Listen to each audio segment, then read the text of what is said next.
All right, welcome. If you're watching the stream, thanks so much to Group 7, the first session. Welcome. Super shout out. It's so exciting. Woo! Everyone get hype. Right. I don't know if there's Saturday anybody morning watching it. hype. Yeah. Super early in the morning. Grab your cups of coffee or your tea or even your water. Rub your eyes. Get excited. So, getting started with where you all are currently at and how you all came to be. So we'll go through a little bit of that, and then naturally, as we kind of progress, kind of from the mid deck, exiting out of your rooms and getting towards the table, I usually allow just kind of some role play, right, for you to sit down at the tables and kind of the galley, and just kind of, you know, uh, get warmed up in a way, and then we'll go into actual character descriptions and pronouns, right? So that's kind of where we're kind of gonna start. So going through the prologue, I obviously talked about this in session 0, but elaborating and just kind of going over it and repeating because it's been a little while. So you all have boarded the Striker, this transoceanic galleon that's about 150 foot long. It has 3 decks, top, middle, and bottom. It primarily earns its coin through the transporting of actual cargo across the world of Antares. Now, the middle deck is open to passengers, and some of the passengers are actually crew members. They're deckhands, right? They're hired on for passage to traverse different continents or maybe just go across. Some of them are actual emissaries or delegates, so they're paying their way as they need to make their maybe trade agreements or arrangements, or maybe there's some bureaucracy that they have to kind of attend to. Now, this particular ship is actually a sister vessel. So the Striker is a sister vessel to the Wrecker. The Wrecker and the Striker are owned and operated by the Farwater Company, which is based out of Alathan. And Alathan is a large port city in Cedric Bay. Now, the Wrecker is currently half a mile from the Striker, south of it, right? So we're heading south, and we're in the Forgotten Sea, and we're a couple miles off of the actual Frosthorn. So what you can see outstretched from being on the top deck the days before are large encompassing peaks of tundra and Arctic. Some of these mountains of the Frosthorn can span upwards of 17,000 feet in elevation. It's a craggly landscape with a mixture of evergreen trees and massive barren wastelands. Now, the Frosthorn Bay, when observed, because you are currently in this position off the coastline, you can see the bay, you can see the mountains and the cliff sides. There's large amounts of icebergs and flows.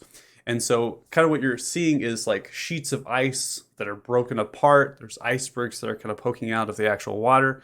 And so the Striker and the Wrecker are a little bit outside of that, but they're nearby it because they're trying to operate on a current that continues itself around the continent as they head south. At the last port that was made, there was whispers that people were talking about, and something the crew picked up on, and eventually the captain Keelut Yan, as well as the quartermaster Rubark, was that there is a blockade. There is a stopping point. And there's a disallowance getting into Arthuria. And from that investigation, just talking to these people, some of these traders and merchants, is that there is a Taltharian blockade. There's actually royal ships, actually owned by the kingdom and operated there, that they're positioned at the mouth of the bay, and they're not allowing anybody in or out. Something that was spoken about before and now again is this war. There's something happening in the far south of Arthuria that is known, right? And so, but they're just speculation. They're just talking about it. I've heard this, I've heard that. And so, from what they're gathering, and from what the captain has gathered, is that there's 2 major ports, Alathan and Merlandar. There's a war to the far south. We really want to take the ship, right? We really want to take the ship that far south and get engaged in whatever's down there, potentially.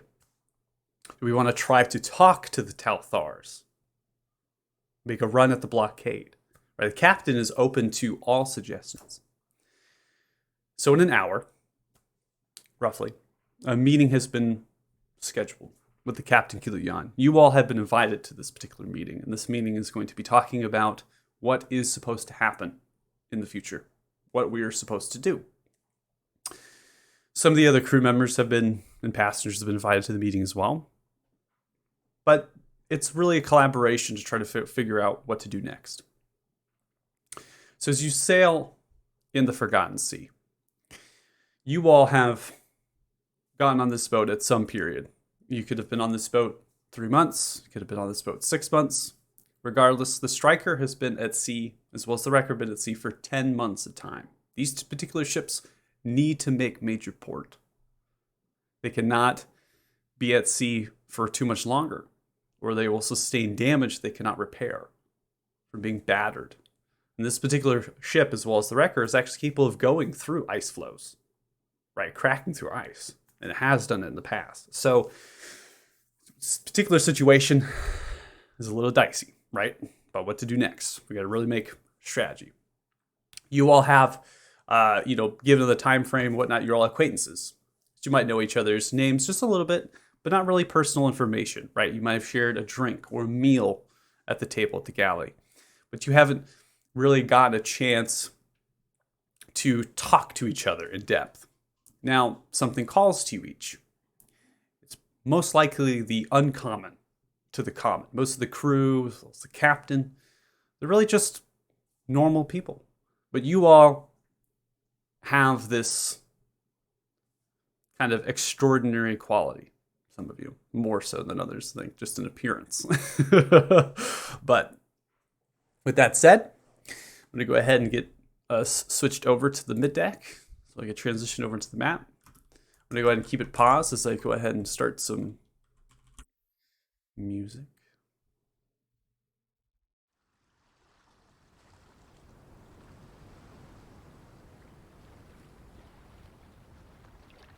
So as you are in your rooms, awakening for the morning, could have been awake already, you hear a large amount of mallets or hammers striking the deck above as the crew continues to work on clearing away ice and other sorts of materials that have kind of encompassed the ship, as the temperatures are roughly 21 degrees Fahrenheit. It's being battered by snow, hail, and freezing rain. They're hard at work as they're kind of shifting and moving. The Forgotten Sea and the particular weather right now, the ship is swaying side to side. The waves are picking themselves up, but it's nothing that is causing you to lose your balance or be unstable. But it's definitely a little bit uncomfortable. You can hear a small pitter-patter of voices from the bow, the galley, as people are kind of gathering themselves to keep warm, to eat breakfast, right, and to continue their drinks. Unlikely to go to top deck, as the temperatures really disallow it. Only really the people that are really kind of bundling themselves up and just to get some fresh air would go up there at this point. It's at this point that you can go ahead and freely move your tokens. I've unpaused it. If you want to kind of get out, you can walk around, you can move. You can also make your way to the galley, to the bow of the ship. This is the east of the map. Other way. I'm inverted on my camera. Yeah. What is all this sound? God, that dreaded noise. It's far too early for this much excitement.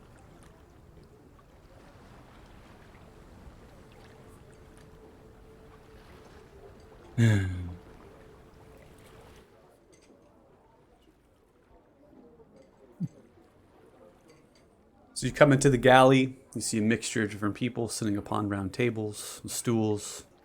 There's lanterns that have been pitched up to gain light within this space. There's also lanterns kind of hanging down from the ceiling. The ceiling height itself is roughly 7.5 feet at the mid deck. It's kind of spacious with kind of these exposed wooden beams and little kind of cubby holes of light kind of sheds through, maybe some drips of rain or water, I should say, every so often. Barrels have been pitched on either side. They're tapped. Many of them are near empty. You notice that there is these kind of clay metallic bowls, depending on which type, but they're set in front of many of the different crew, the passengers here, as they're eating kind of a porridge of sorts with a mixture of dried kind of fruits in them. In the actual clay and metallic mugs, there's ale, water. That's it. You're shifting in different voices coming from the kitchen, and eventually one individual begins to walk out. This particular individual, stout dwarf, a female with kind of reddish hair that comes down into two braids on either side. Is wearing an apron with a little bit of a yellowish blouse underneath, bracers on either side. They're kind of muddied with flour as well as other food, and then has matching trousers and boots to that, brown. As comes out, Cook Mimi is someone you all have, you've spoken with, you've talked with before. It's definitely kind of the head cook in a way, make sure that everyone stayed well fed.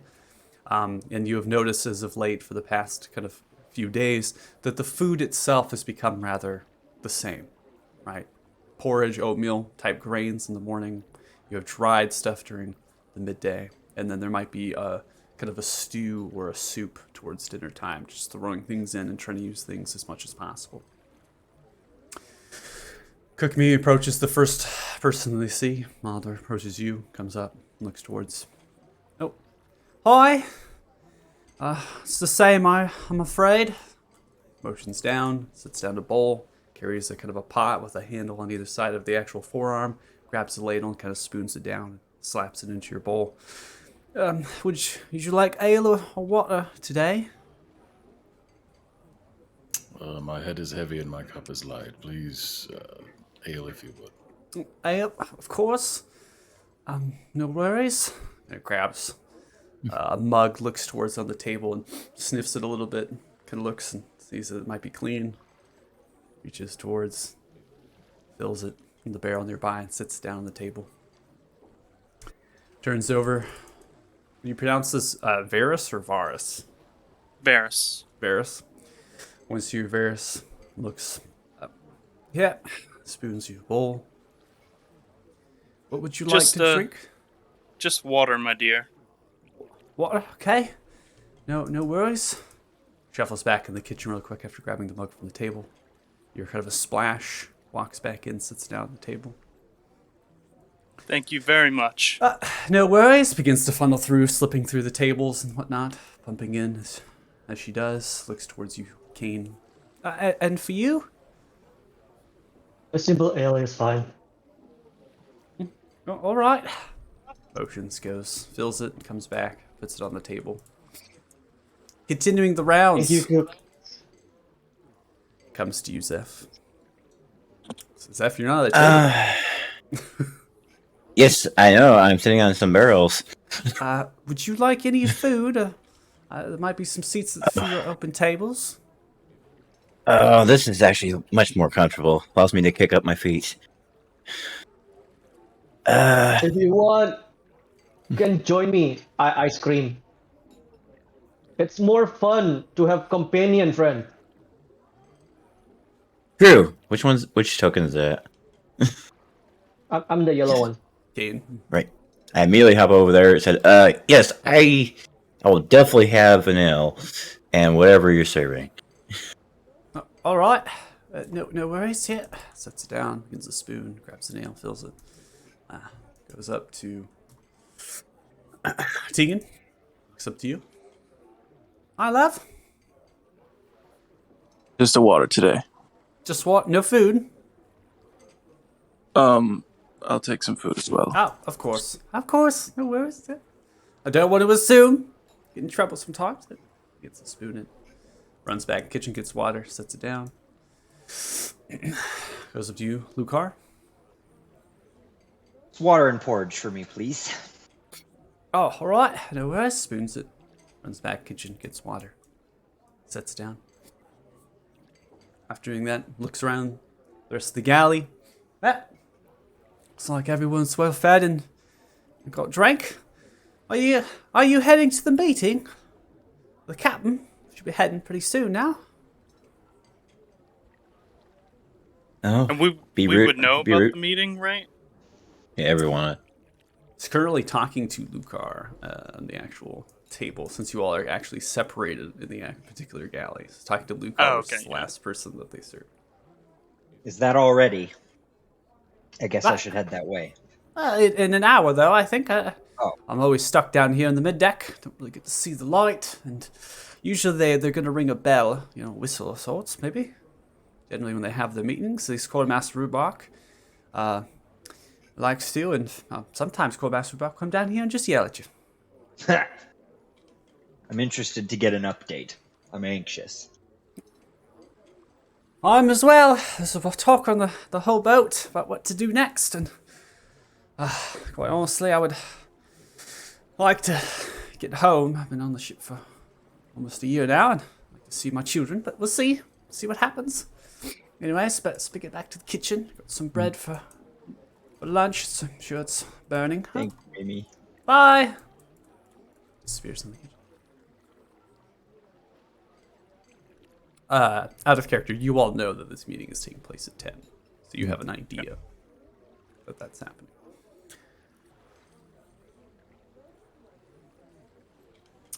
To this point, after getting food, having a small conversation, Lucar, between you and Cook Mimi, we can go around going through pronouns and character descriptions of what you all look like. So, Steven, we'll start with Lucar, since we did that role play. We'll start with you. So what pronouns does your character have, and then what do you look like? He, him, Dragonborn, 6'2", 275 pounds, which is pretty small or average for a Dragonborn. Has glossy white flesh, slightly warm to the touch. Hands have 3 fingers and a thumb, each with a claw. Feet are 3 talon-like claws in the front, with a 4th upward protruding claw in the back. And scales are mostly white as snow, some translucent crystal, a few undulating their own internal light. And scales are concentrated mostly on forearms, lower legs, feet, shoulder, thighs. Cool. Anything other notable characteristics you want to point out?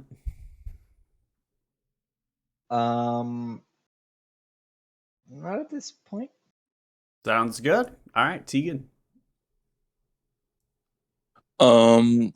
Tegan is a half elven man. He's very pale, white hair, tied up in a really messy ponytail. It's kind of hard to discern any other features besides his face because he's wearing a long black cloak. You could see that there's studded leather underneath. You don't see anything really on his person because of the cloak. He's about 5'8", very slim build, probably around 160, 170. And he's just quietly enjoying his meal at the moment. Cool. Awesome. All right, we'll go to Maldor. All right, so Maldor, you see, is an Aasimar upon closer inspection, obviously with some defining features. He's about 6'6", 240 pounds. He has solid, pupilless silver eyes that seem to glow with a certain amount of energy. Jet black hair about shoulder length with an undershave that is sort of loosely pulled back with a simple leather cord. He wears dark, sort of gray steel chainmail with a simple gray cloak draped about his shoulders. Around his neck, there is a dark gray amulet surrounded by a platinum sunburst. In the center is a plated, gauntleted fist. In the middle is an emblazoned eye in platinum and a green gem, a set long ways where the pupil should be. On his back is a fairly large greatsword, sort of Claymore style, with some rough-hewn, bony-looking barb protrusions around where the crossguard would be. If you were to take a closer look at it, you might notice that it was probably once quite ornate and beautiful, and has, both through use and probably some direct abuse, been adjusted to look a little rougher and rugged through some maybe bashing and filing modifications. I think that's all that you would notice at a glance. Okay, you're big. You said 6'6". He's a beefy boy. Yeah. Yeah. Bigger than me. You're bigger than the Dragonborn. Wow. Okay, that's cool. All right, awesome. And then we'll go to Varys. So you see Varys, he is a human man who, with brown hair, with an undercut, but it's not long enough to go off the back of his head, so it's just shaved up to the sides and then flips over.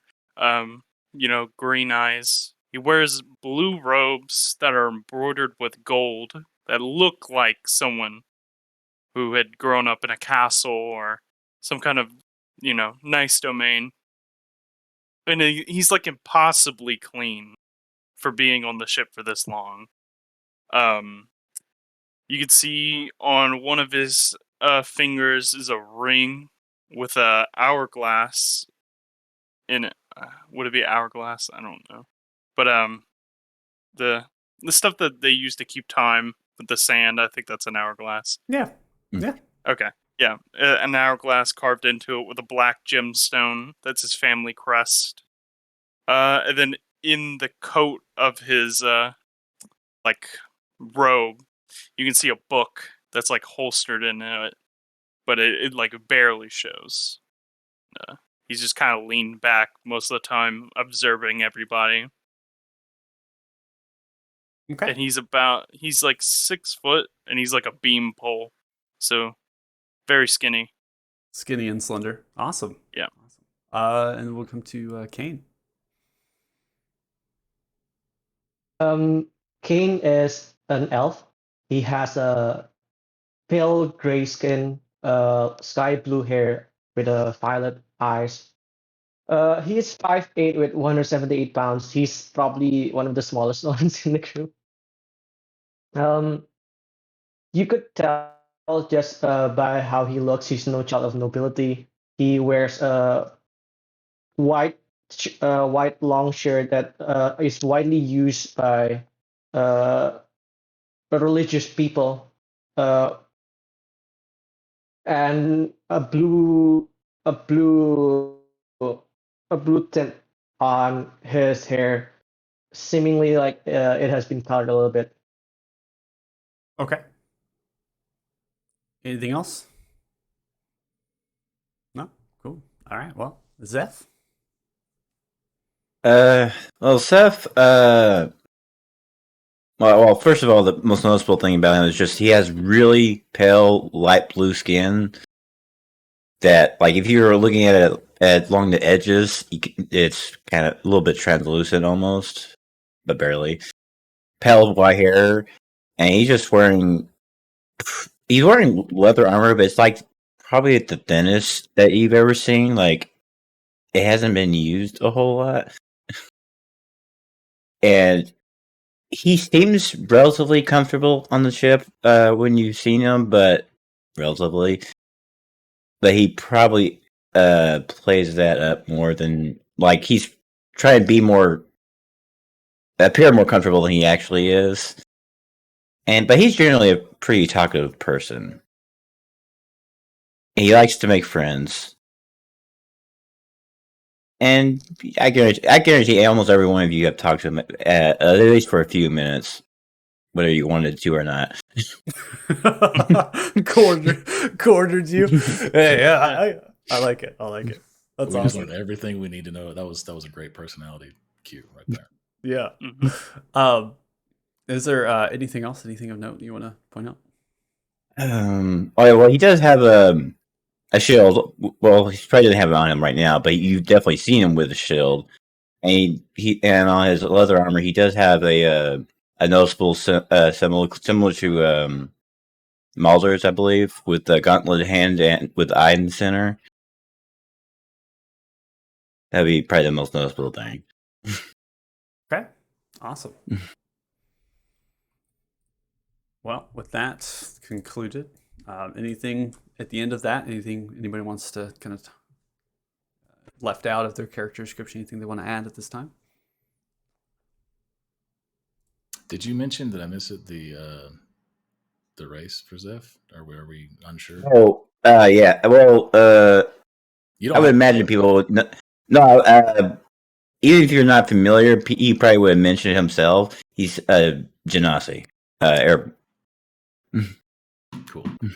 Yeah, I think the way that you describe the character is that they resemble a moon elf, like in some of the colorations, just a little bit, but they lack the elvish other kind of nature to it. So you're probably able to kind of look and say, okay, that's definitely not right, and then figure out that that's a Genasi. I think that's easy enough to see. It's not that talking about obviously races in the particular world, and how Genasis and they do exist, and so they're around, and so you've probably seen one or two or three of them. So, he also sorry, I also just thought about this. He also does have a tendency to have puffs of his hair just like blow like it's in a breeze, even though he's in the middle of the ship. like standing there in a world. He is a walking music video. Just all That of it. is so great. Oh, I love it. I love it. Okay, cool. You're walking Awesome. air conditioner too. Yeah, right. Can we get some of that over here? Yeah, if definitely Varys would have been hella jealous seeing a guy that looks like he's always fresh and walking in the breeze, and been like, I need to learn how to do that.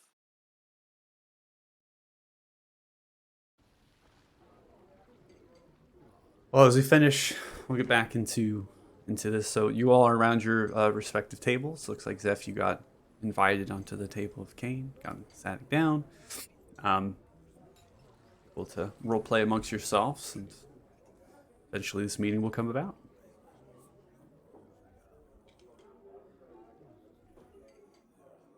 So, So, Kane, what brings you here? I mean, I've just been on a journey, you know. It's a tough world for religious people, and I'm just figuring out what to do. I got myself my you'll see kind pulling out his flute. I got my flute, and then I got this dagger, and I'm trying to figure out what to do, basically. There. And you, my friend, How to put it?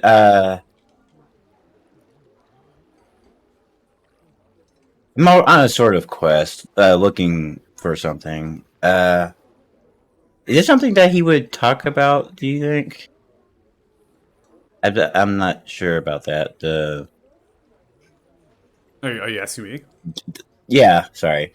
I should've mean, said that's that. The last a lot. That's up to you. I mean, No, yeah. Well, I wasn't sure if that was something that they discussed openly or not. Yeah, I'm looking for.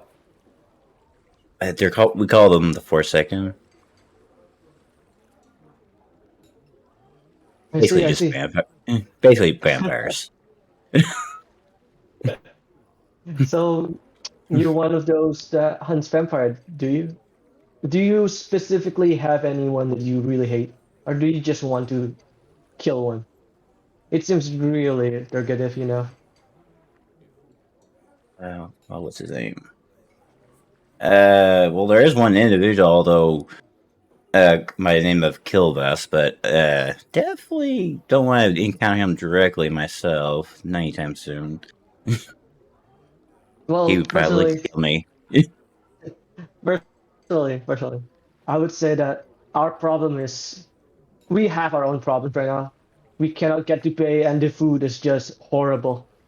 Horrible, I would say. I'm fine with this ale. I don't know about you, but I do want to land soon.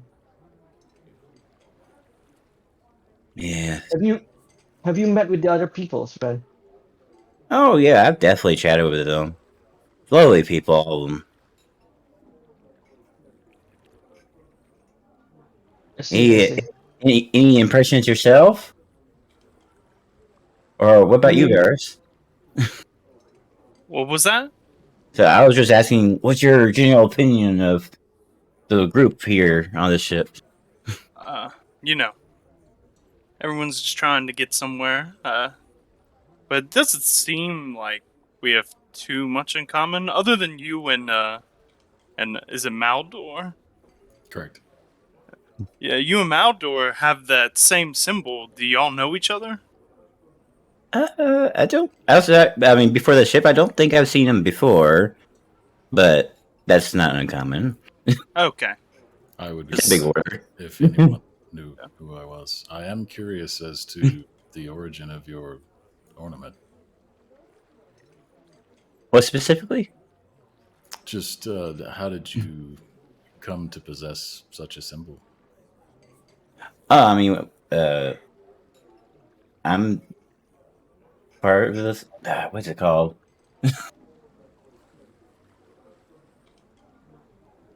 Um, Maybe be easier to ask the GM rather than going through the nose. If it is truly as unique as mine, it bears you as a member of the Fists of Helm. Well, I'm not part of that, but hold on. so I'm basically, sorry, what is it that the order I'm called part of? They refer to you as the Visual Eye. Visual and I are Right. a kind of a cohort of Twilight clerics that exists in Kingdom Deadmorn, and they're not necessarily people that fight in this war that they have facing undead in the north side of Ebith, but they are rather the watch. They're the watchers. They're sent and kind of to scour and look and analyze and document. In particular, your quest, Zeph, or your task, anyways, is to travel to Arthuria and to look for signs of the Forsaken. Not necessarily to engage, but you're kind of the watchful eye, right? Kind of making note of the kind of observations and movement of these particular creatures. So you are a follower of Helm, then I take it. Yes. My favorite god, by the way. Indeed. I miss him. I don't know much about gods, actually. Not really much of a holy man myself. Is there any, like, striking details I should know about yours? Striking Oh man. is an accurate term. Oh yes. He is by far like he's a lot. Most people, even they don't worship him, like the guy. Like he's usually He is the ever vigilant protector. yes. That's what I was trying to go for. Well, Lord knows I need some protection on this trip. I feel like I was going I to say, kinda- looking at your coiffed presentation, you do not strike me as the seafaring type.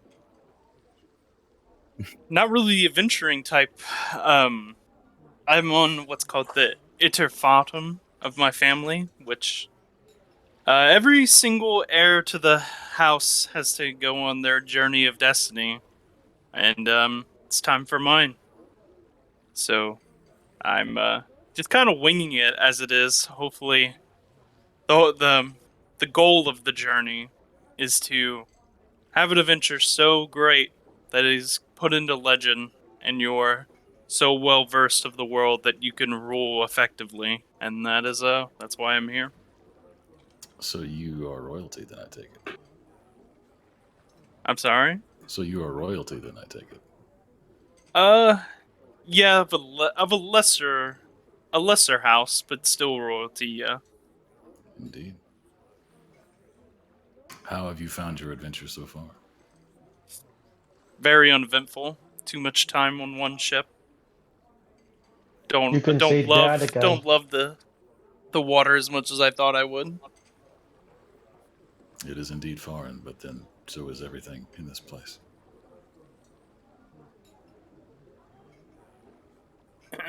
What about you, Zane? You look like or Kane. My bad, Kane. You look like you might be royalty. Well, no. I'm just, as I said, I'm just a religious person looking if I want to continue my religious journey. For now, I have to pick between the flute or the dagger. Plus, Most who religious would people care dressed about that gods? nice?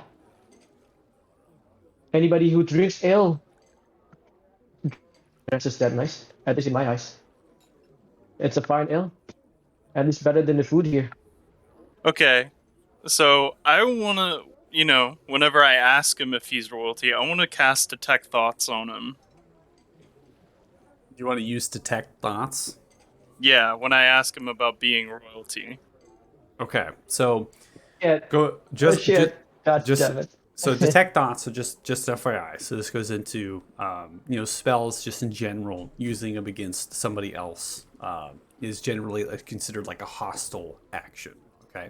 Okay. Now, obviously, detect thoughts and just its element is you're just receiving thoughts around you, right?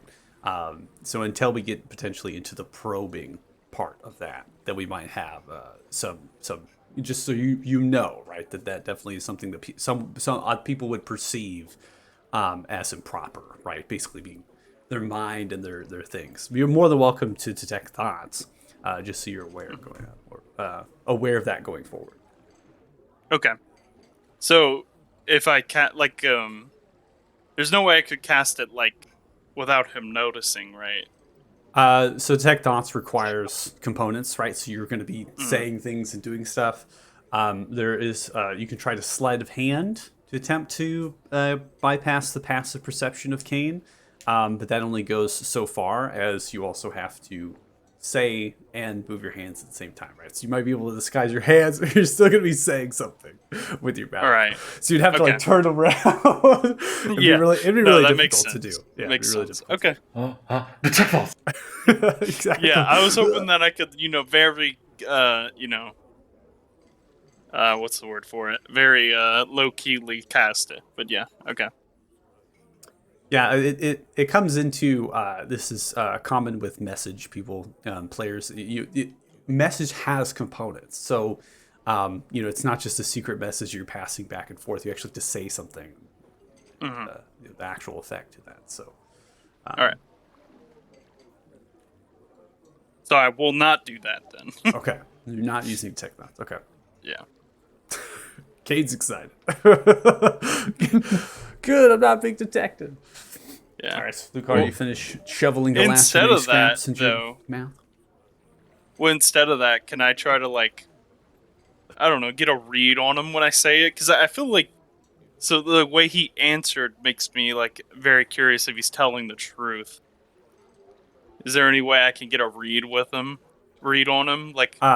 I mean, so you're talking about rolling insight versus Yeah. deception. Well, so if someone's not actively deceiving, right, and they're actually inherently telling the truth, then you can only work off of your passive insight, based on the fact you're getting no evidence to actually get an insight check, right? You have nothing Right. that tells you that they would be lying at this point.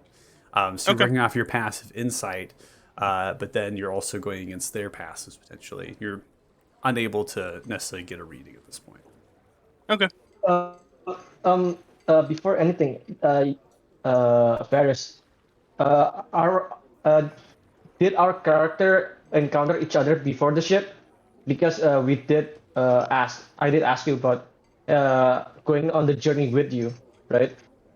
Yeah, I kind of would just rather have no one with me if that's okay. Okay, just making sure. Okay. Lone wolf. Lone wolf. Yeah, sure. No worries.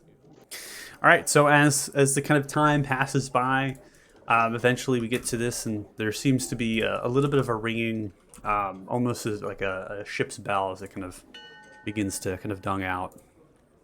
Yeah, that's right. There's the bell. You're hearing a bell Time for the meeting? for the meeting, noting the time and the change. Yeah, you can go first. I'm gonna finish my ale. What? You haven't finished yours already? Mine's already empty. It's been like an hour, just FYI, that you've been sitting here. I just well, you Well, can go. drinker. I don't want. Yeah, I want to drink some more. I'm gonna stand up, make sure there's no crumbs or anything on my clothes, and then if there is, I'm gonna prestidigitation off of it and get them off, stay clean. Okay. Using some magic, getting yourself nice and clean. All right. Yeah. So the top deck is that staircase there that leads up. There's a big staircase. That's a big staircase. I thought that was like benches or something. Surprisingly spry stretching moves for a scaly dragon woman. I love it. It's so great. Okay, so Kane, you're staying behind to finish your ale. You're not going to this meeting. Yeah, I'm probably just gonna talk to Cook Mimi, probably. Okay, so Is she going? the cook maybe is cleaning up. She's got stuff to do, right? She's working, so she's cleaning up the tables and other things. Other passengers are leaving and whatnot. You were invited to this meeting to go with and kind of discuss what is going to be happening next. So Cook Mimi, as far as like talking with her and stuff, that would probably happen. We can try to role play that, but that'll happen after we go through the meeting stuff, and we'll have to take a little bit of time with that. But Cook Mimi isn't necessarily available to talk with readily, right? Because Cook Mimi is moving about and doing different things. If that makes sense. Okay, so you're going to the meeting now? Yes, yes. Okay.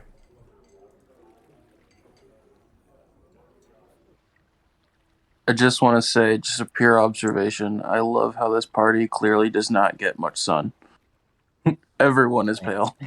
I think that's going to go into our group name. It's going to be like the pale something. All right, so as you come up into the chilly 20 some odd degree Fahrenheit weather, almost kind of seeing there's a little bit of a break, right? There's not any rain, there's no snow, there's no freezing hail. It's been peltering. It seems to have kind of a slow point. And as you look up into the clouds, you can see the rolling gray and slightly dark of the morning, the frigid morning.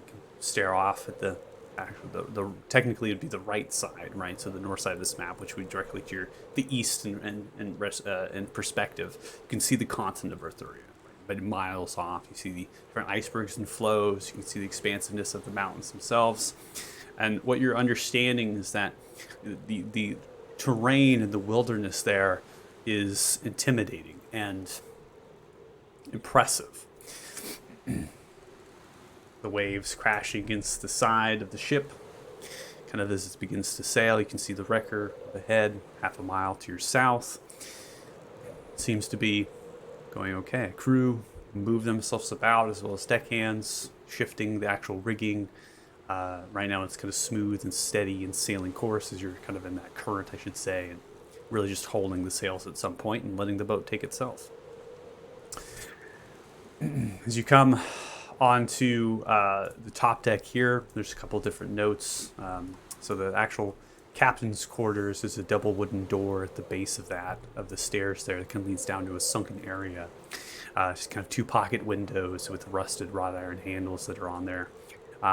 The entire elevation of the ship is staggered, right? Because this is a galleon. So the stern itself is dramatically raised in about 25 feet from your current position here.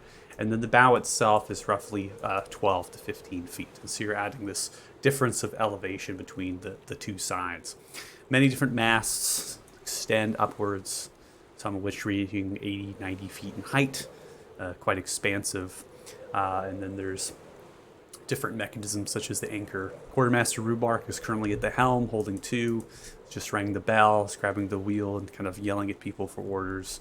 It's got this rough, gruff voice. "You there, get going! What are you doing? Move!" This is kind of not necessarily franticness happening, but always seems to be yelling at everyone for absolutely no reason, but maybe they have a reason. If you had to ask. It's a tall and gruff human with darker skin. His black curly hair fit into a tight, darker black and red covering. There's jewelry that sits on the ears, nose, and fingers. A thick piece of black dire bear hide over the shoulders, and then underneath you have this kind of leather armor that's blackish in its leather. There's a loose-fitting cloth trousers, and then there's torn white cloth blouses, what kind of underneath the armor. Belt that match with the rapier and various instruments, as well as pouch. There's a bandolier that goes across as well with a couple different daggers.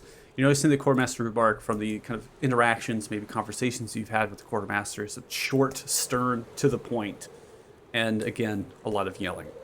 And you're definitely getting that appearance. As you all come to the top deck, going to the side, kind of looking at the actual waters themselves crashing on. The Quartermaster is kind of holding the helm and looks at all of you. Some of the actual crew and passengers kind of make their way within the captain's quarters, opening the double doors and closing them. He's currently holding the helm. Stares at you.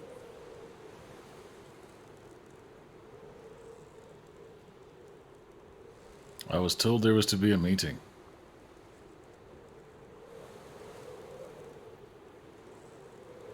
Continues to stare. Do What are need you anything from doing? me? The meeting is down there. Captain Kiliyan is waiting for you. Yes, All right, all yes. right. Take the helm. Take the helm. Jumps off the thing. Turns a little bit. Come on. We don't have time to waste. Go through here. Points to the door, just the left-hand side, tapping the wooden of the door. My friend, you need some Climbs some back up. girls in your lives, my friend. Rolls off of it. All right. He's efficient. I can respect that. I stare him down as I walk through the door. Doesn't stare you down. Goes right back up, climbing up the railing. Again, scaling it. Right, climbs, shoves it back up. Hey, thanks for grabbing the helm. Get out of here. Go move those boxes.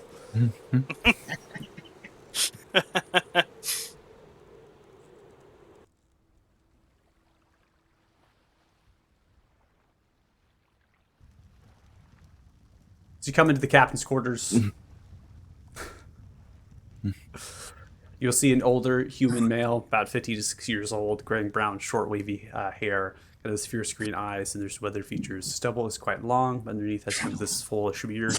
Stubble is quite long, and he's never had like a fullish beard before. You've never seen the captain with that. It's always kind of shaved it down when necessary. Wears a long black coat over a brown and gold leather vest. Underneath, a dirty white cloth blouse is tucked into black leather trousers. What's up? I cannot see anything. Yeah, token. There you are. There you are. Thank you. Yeah, no problem. Anytime that happens, it's usually because I'm dragging tokens over, and then the mouse doesn't kind of slips and things like that, so your token doesn't get dragged. So if that happens, just let me know. Because you don't have vision and you can't see anything. Underneath the dirty white cloth blouse is tucked into black leather trousers and black leather boots. There's black leather belts wrapped around the waist and holds a rapier and a few leather purses. There's 2 black leather bandoliers because they contain daggers and they wrap around either shoulder. And there's a kind of a black leather maritime hat is worn when the weather's roughest. That's currently sitting on the table to the left. Captain's quarters themselves. As you kind of went in, there's a wooden table. It's rectangular. It's adorned with plates, napkins, platters, cups, and pitchers, kind of dressed, right? The table is very neatly dressed, even though there's no breakfast being served or lunch or any time. It seems to be fairly picked up quite quickly and then reset. There's a small study in the southeastern corner and has books, scrolls, and maps. It's kind of anchored into the floor and is haphazard in its kind of direction and shape. That way, when the boat kind of moves side to side, things aren't going off the actual table, right? It's turned in a way. You can see that there is a single wooden door on the north wall that leads potentially into kind of a sectioned off portion of the captain's quarters, suggesting room, right, wardrobe, other sort of commodities or amenities. Currently, the Captain Kiliyan has the hat maritime down at the actual set, has a metallic pitcher he's spooning into a cup of some kind. It's slightly silver in nature. And it seems to be wine. He's pouring it into the actual thing and sloshing it around, and has a mixture of different maps set in front, as well as a few navigation tools, measurements, and whatnot. There's a few other people within the room. They're kind of spaced around, just kind of standing, mulling themselves about. The captain is yet to speak. As the captain looks as you all sit down upon the table. You all made it. That's great. Well, we are in a particular situation. I'm sure you all have heard, or rumors, or the last port, or just having conversations amongst yourself, but we are absolutely fucked. I mean, very much so. So, questions, suggestions, anything. Drinks, maybe? Drinks, yeah. Let's get Drinks is a good start. Gets to walk around the There table. is a good start. Pouring the pitcher of wine into cups. On a scale of 1 to 10, how? Just how much? Scale of 1 to 10. Let me tell you. put it a solid 9. Okay, solid 9. I don't know what scale that refers to, but oof. There is hope then. Why have to- then, Captain, have you gotten us so fucked? I haven't gotten you. What are you saying? It's not me. I haven't done anything. It's the damn Talthars, the Royal Navy. Apparently, there's a blockade of sorts. The issue is, if we decide to go on the side of Isle of the Blessed on the eastern sea between the isle and the continent, staying within the channel, okay? And we're not allowed entry. It's not like I can take this big hulk of a ship and attempt to navigate it out. It's gonna be bad. My question is if you go with this big hulk of a ship and you run into the blockade and they deny you entry, then what's our move? What do we do then? This size ship does not strike me as something that would be particularly maneuverable. No, we have to plan days in advance with the way we traverse. We lost some of our crew at the last port. I mean, it's... Also, if we were to, say, in some manner run the blockade, wouldn't we just be promptly arrested upon arriving at our port of call? Hey, yes, we would. But, would you all be arrested, or would it be me? That's really the question. I'm interested in getting you all to safety. My job as a captain, also security of the ship, which would be secure at that point. They'd probably just tow it back into the port. It's an option. Why wouldn't they just tow us into the port? Because we have no other option. Like You're saying that we go to the blockade. We tell them, hey, we can't do anything else. We have to go through. We have to make port, and we got to repair the ship. We got to get supplies. We got to figure it out. Yeah. Yeah, we tell them we seek asylum. Seek asylum. What do we know? That's great. That's fantastic. What's your name? What's your name again? Varys. Varys. Do you know who the Talthars are, Varys? No. Yeah, I'm sure you don't. I'm not from around here. Yeah, not from around. Well, look, I grew up in Lathan. Before I was working with the Farwater Company, captaining this very ship, I was on a few different company boats myself. The Talthars are ruthless. Okay, they've been in reign for great hundreds of years, and have pretty much united the continent with their different amounts of religious zeal. All right, they worship Pelor, and with their worship, they are unbreaking in their oaths. All right, if they've set up a blockade and they're not allowing entry in or out, they're going to hold fast.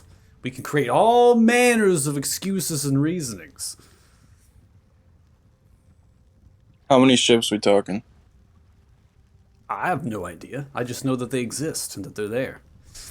I'm sure that there are a great number of them. The last time that I made port, 10 months ago, right, this wasn't a thing. But in the upper dock of Lathan, that's where they have their naval base and their actual command. They occupy most of the dock there. In total, they have 32 ships. There's a lot of ships. Yeah, there's a lot of ships. What do we know about what these Talthar whelps want? How much Very music do they like? How much music do they like?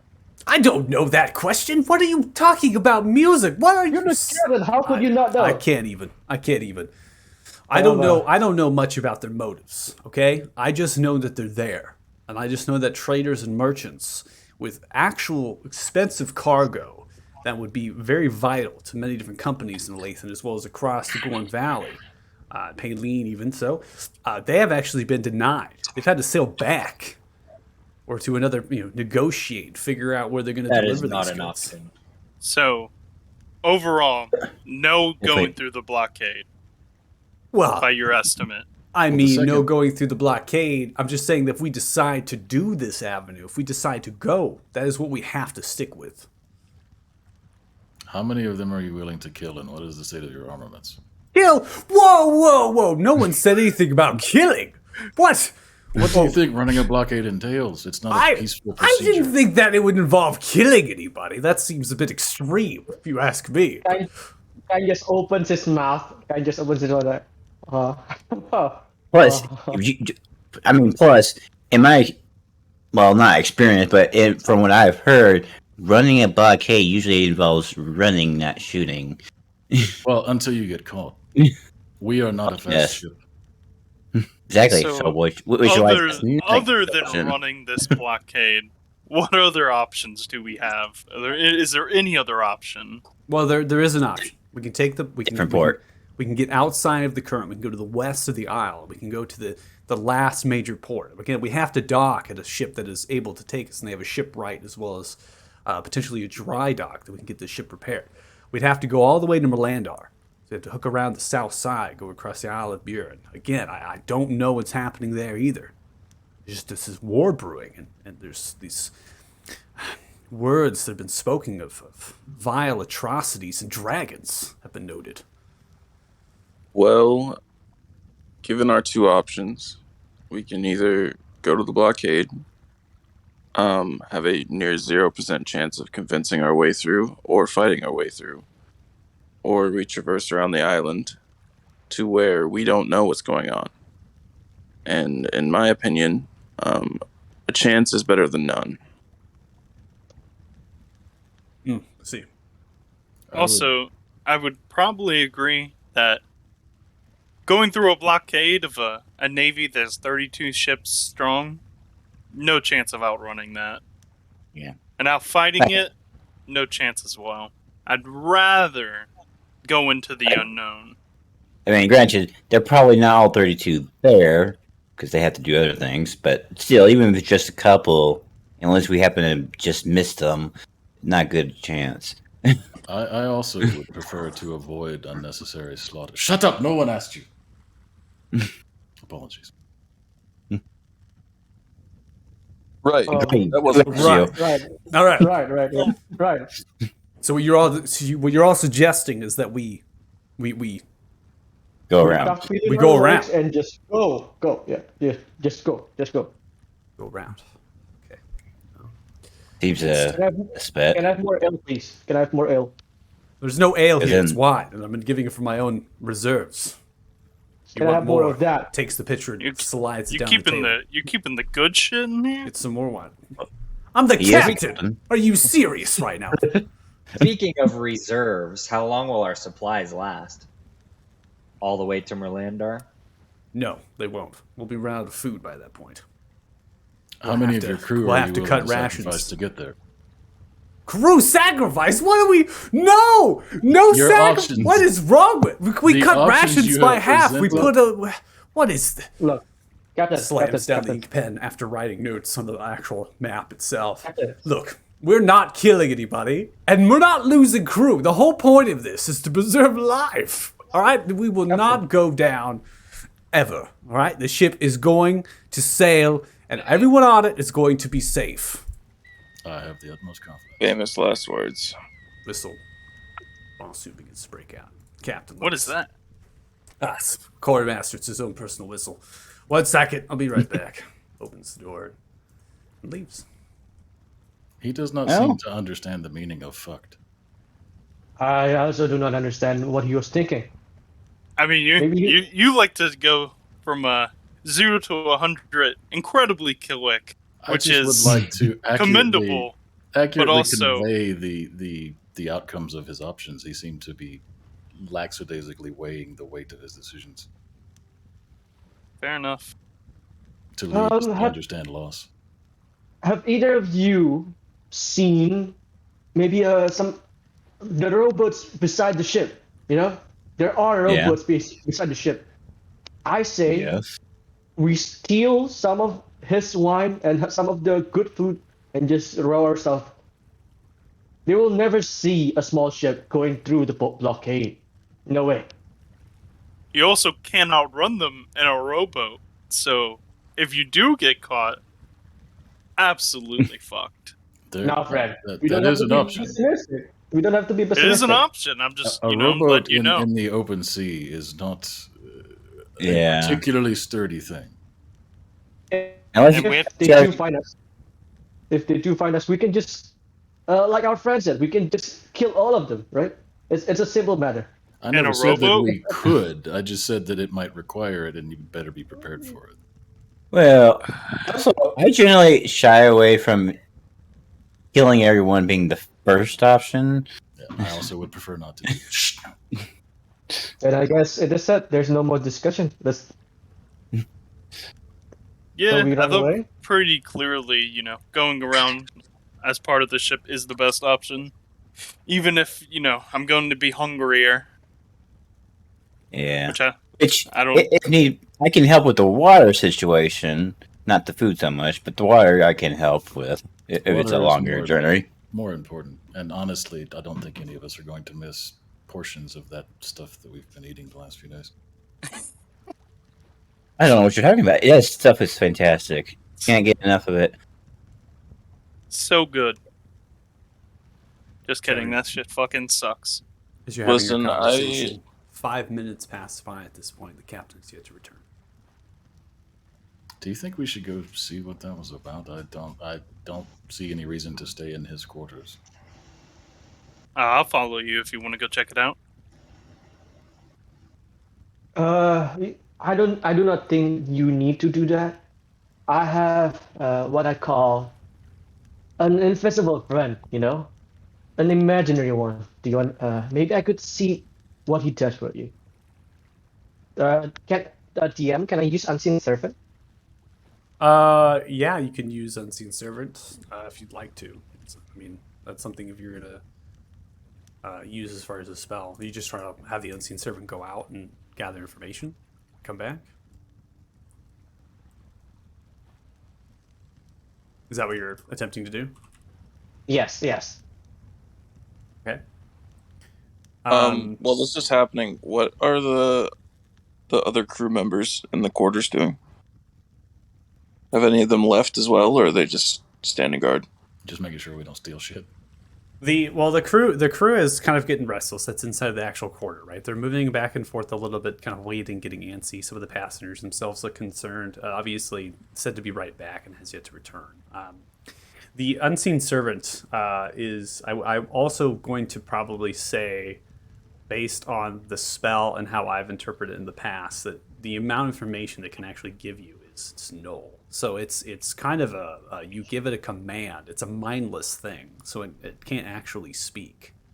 The Unseen Servant, just FYI. So you give a command to the Unseen Servant and it just does it. So if you're like, get information, it's just going to go leave and come back and not say anything. Right? It's going to look at you and not be able to do anything. I also want to clarify that the rowboats themselves are actually referred to as tenders. And tender is a specific ship that is a small life raft type of vessel and actually has a mechanism to pitch a sail. So you can actually kind of get a sail on it. And it has that material in it that you kind of pull it up and then you put it like a pole, right? And then you get a sail going. So that's a tender is more than just a rowboat in a way. So Can Okay, I have well, knowing my... that- I was going to say, knowing that his Unseen Servant can't scout ahead, I definitely would like to see what's going on with the captain. Yeah, I'm Okay. pretty sure I would have just left. Mhm. Yeah. Okay, so who all is staying and who all is going? Is everyone going or? Yeah, it was obviously not just a quick thing and taking longer, so probably worth considering what he was just talking about. We should probably investigate. Yeah. Tegan's gonna stay in the back. And but I'm he's gonna follow through. basically, as much as I can, try to be behind Maldor as much as possible in case anything goes wrong. Okay, so you all are going back onto the deck, but some of you are kind of lingering and staying behind just a little bit, but you're still following. Is what I'm hearing.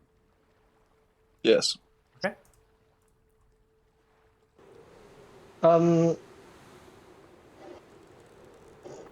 So you come onto the upper deck, went ahead and activated the seeds to bring you all on. Again, your positions are, could be anywhere in terms of where you're kind of coming out of the actual area.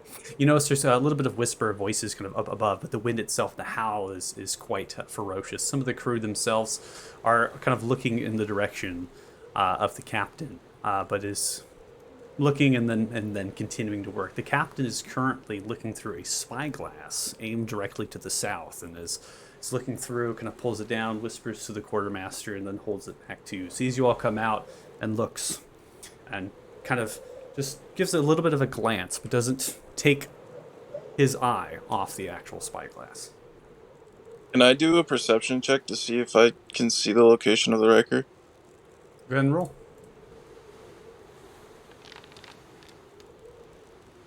That one. Oh. So you can see the wrecker seems to have been kind of a. It's now at almost like a quarter mile away, as far as what you can tell with your perception. Again, a nat one. All right, we're giving you basic information, so but you can see that the wrecker is. It's there. there. If I see him looking, can I also try? Yeah, anybody can try to perceive if they want. You can also just work off your passives. I can give you what information is up. While this is going on, I will just interrupt the captain. And be like, is there a problem? 6. You see that the wrecker is a quarter mile It's away. still there.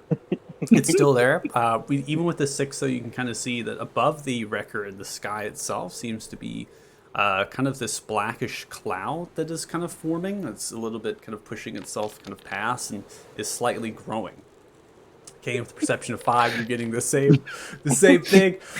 It's still there. We're all getting dead. We're all so good dead. rolls here. Okay, all right. So Right. you're getting the same information. Get 'em out of the way. As Zeph I was had, just going to you use my see that the- passive perception. For it. Yeah, I mean, you can use your passive if you want. So Is you can that see better than a 6? Yeah, but it's too late. You Unless roll. you're blind. You roll. Maybe, It's too maybe. late. So you can kind of see, Kay, that you're getting the same information as Zeph is. That kind of blackish cloud is beginning to form, but you don't see. Right, and it seems that the spyglass is aimed at the horizontal, so it's not looking up in the air; it's looking at the horizontal, looking in the direction of the wrecker. You see the ship again, quarter mile away at this point, not a half. Lucar, with a perception of 11, you can see that the wrecker is actually moving a little bit from side to side. It seems to be kind of moving and jiggling a little bit in its Is motion. it taking evasive action? Lucar, with the blackish cloud that is beginning to kind of envelop and grow above, something strikes in an awful familiar fashion to you. You approach Maldor, the captain, and you're asking specifically, what again? Just, is there a problem? Looks in your direction. I don't know.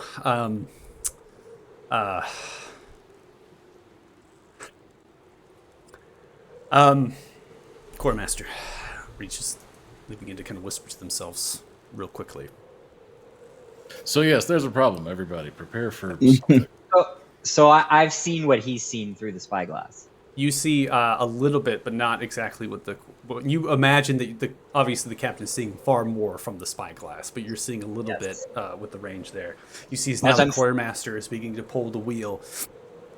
They're aimed towards the left, right? So I won't go into port or I won't give you starboard. I won't give you sailing terms there. So he's taking the boat and it's turning it left. So he's taking the boat and attempting to turn it towards the east in this maneuver. Begins to yell outwards directly to the actual crew themselves, aim to get them to start moving the actual boat itself. So as I'm standing next to the captain, I tell him I think I've seen this before. And Whoa. fucked from a 9 to a 10. What? Listen. Why don't you all get below deck? We'll get this handled. All right, everyone's gonna stay safe. Captain, please. If you tell us what's going on, we can help. But until you calm down and tell us what's going on, we're of no use to you. Roll persuasion.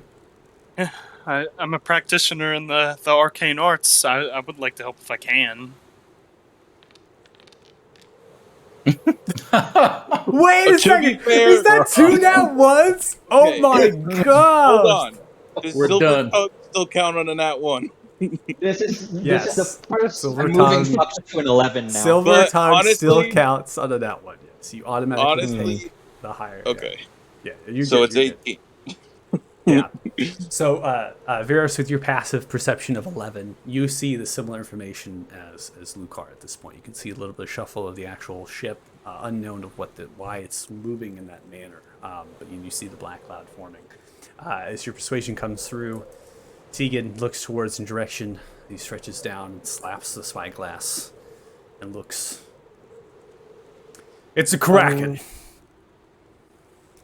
Seriously? The wrecker's in distress. Is being attacked by a kraken. And all Well, hands there's on deck. respect. Are we Well, moving to it's into raid? it's knowing them. DM. DM. Yeah. Can I? Can I pray? You want to pray. That feels like an appropriate I- reaction. You to Probably a pray, good time. You can pray. In the fetal position. So as the captain begins to yell out, "It's a Kraken," the black cloud begins to grow exponentially as it begins to kind of implode outwards. This purple and pink cackling lightning begin to sprout from the epicenter, striking around. It begins to strike into the actual sea itself in the direction Sword comes out of the wrecker. immediately. As it's striking down, there's large kind of. You would imagine that there would be thunder, like actual claps happening from the strikes, but there's not. There's nothing coming from the lightning as it's striking out. As it's kind of striking back and forth from the epicenter of the cloud as it begins to emerge is an elder great worm red dragon that sprouts from the epicenter, coming down at a vertical angle directly for the wrecker as it begins Wait, to fly. As it begins to fly down, aimed directly for that. You hear a large roar emanate from its mouth as it begins to fly, aimed directly for the ship, hundreds of feet above the air. As you stretch now, this dragon becomes fully unveiled in its length. This dragon is 160 feet long, the wingspan of upper 200 feet, as it is coming out of side of the cloud that's sprouting with the purple and pink cackling lightning. So a little bigger than us.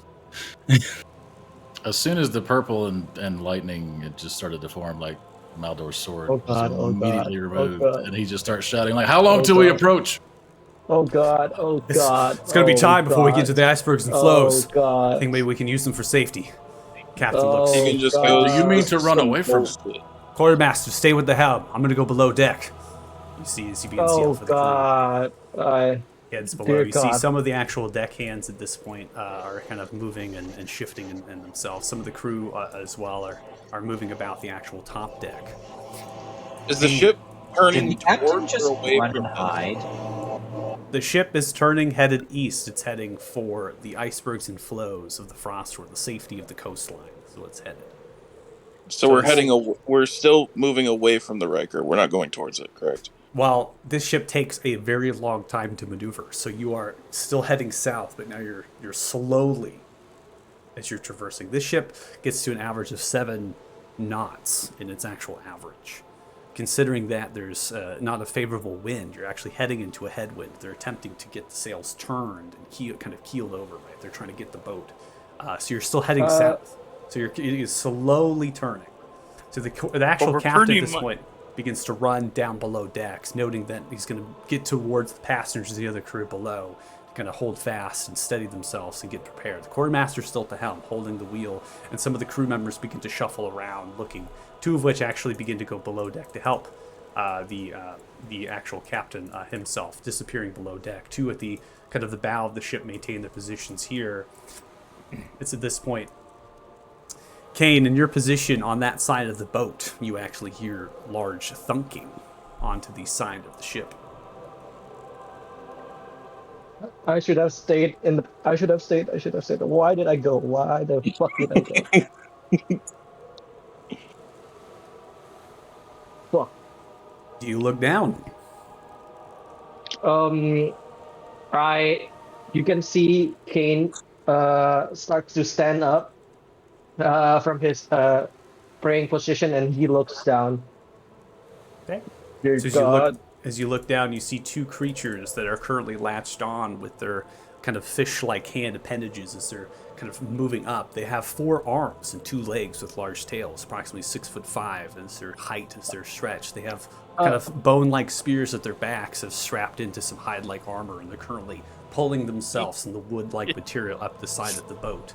Maldor, with your passive perception, you actually can hear the thumping into the side of the ship at this point, even with the actual roars of this dragon far off into the distance and the movement of water. You begin to make way, motioning directly towards the side of the boat. At this point, I need everyone to roll initiatives. Guys, Baby. okay, this is fun. I like this.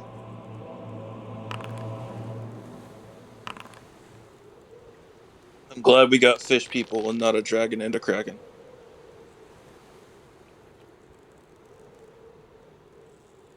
That is a 2. let's see, 1, 2, 3, 4. We all rolled up here. Looks like we're missing. I rolled an actual d20 instead of initiative. Hold on. Okay, go ahead and just roll it, and I will take the 2 as your modifiers. Yeah, so was there actually a Kraken and a dragon, or was it Captain mistaken about the Kraken? Before we get Just into for combat, I records- will go ahead and describe what Right, that okay. is, because your passive perception's all you were able to see. Well, we will take the higher roll there. Marlon. Right. Yeah. We're off to a great start. These rolls. Really hope it goes better when we're actually in combat. Just getting them out of just the for way. records, the Dancing Serpent is still massaging my back. Okay.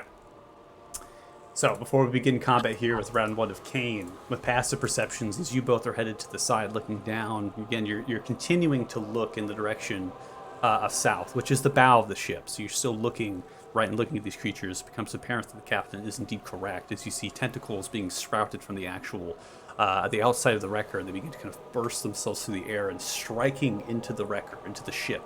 The sides, they're puncturing through, and this whirlpool-like effect begins to happen around the boat, which gives way to what is happening with the jiggle as well. The dragon is still in flight, headed directly for that ship, directly down. We're going to go ahead and unpause, so I'm going to transition music at this point. Before we come to you specifically, okay, let me go ahead and get... Which one?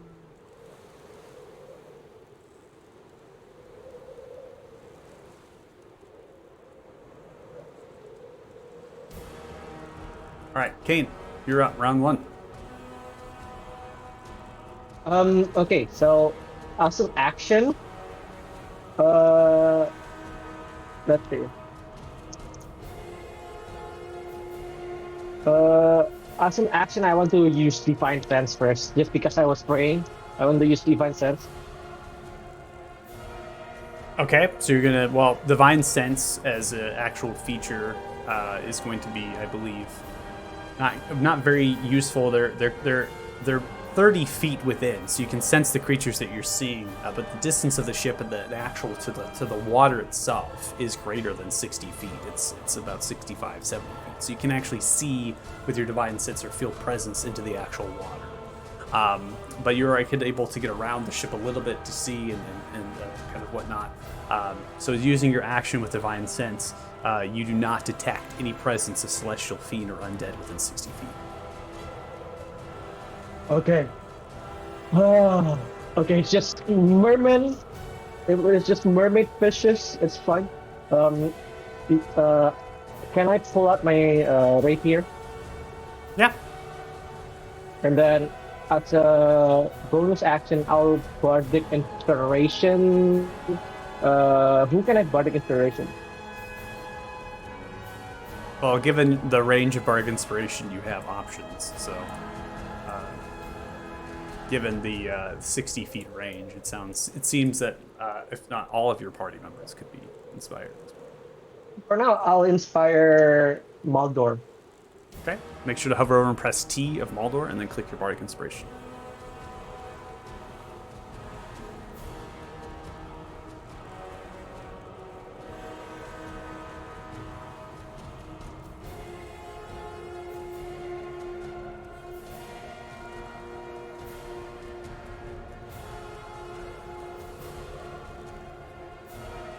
All right.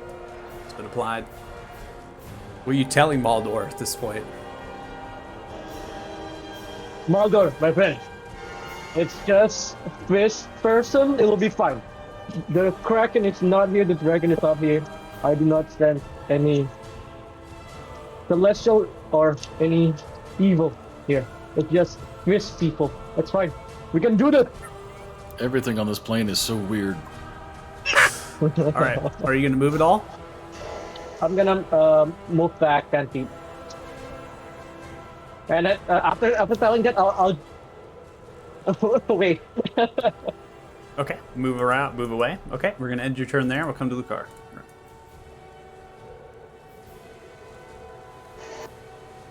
So I see these coming over the edge of the ship now, right?